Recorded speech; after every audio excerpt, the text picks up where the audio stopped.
وہ اللہ ہی تو ہے جو ہواؤں کو بھیجتا ہے، پھر وہ بادل اٹھاتی ہیں، پھر ہم اسے ایک اجاڑ علاقے کی طرف لے جاتے ہیں اور اسی زمین کو جلا اٹھاتے ہیں جو مری پڑی تھی۔ مرے ہوئے انسانوں کا جی اٹھنا بھی اسی طرح ہوگا۔ جو کوئی عزت چاہتا ہو اسے معلوم ہونا چاہیے کہ عزت ساری کی ساری اللہ کی ہے۔ اس کے ہاں جو چیز اوپر چڑھتی ہے وہ صرف پاکیزہ قول ہے اور عمل صالح اس کو اوپر چڑھاتا ہے۔ رہے وہ لوگ جو بےہودہ چال بازیاں کرتے ہیں، ان کے لیے سخت عذاب ہے اور ان کا مکر خود ہی غارت ہونے والا ہے۔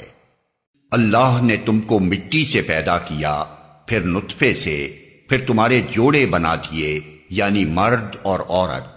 کوئی عورت حاملہ نہیں ہوتی اور نہ بچہ جنتی ہے مگر یہ سب کچھ اللہ کے علم میں ہوتا ہے۔ کوئی عمر پانے والا عمر نہیں پاتا اور نہ کسی کی عمر میں کچھ کمی ہوتی ہے مگر یہ سب کچھ ایک کتاب میں لکھا ہوتا ہے۔ اللہ کے لیے یہ بہت آسان کام ہے۔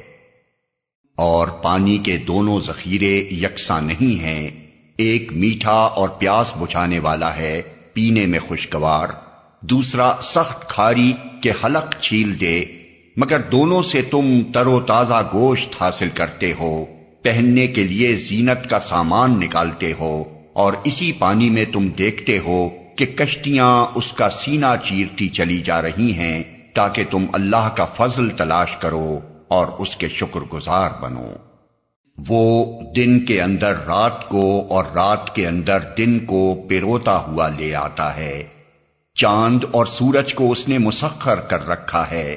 یہ سب کچھ ایک وقت مقرر تک چلے جا رہا ہے۔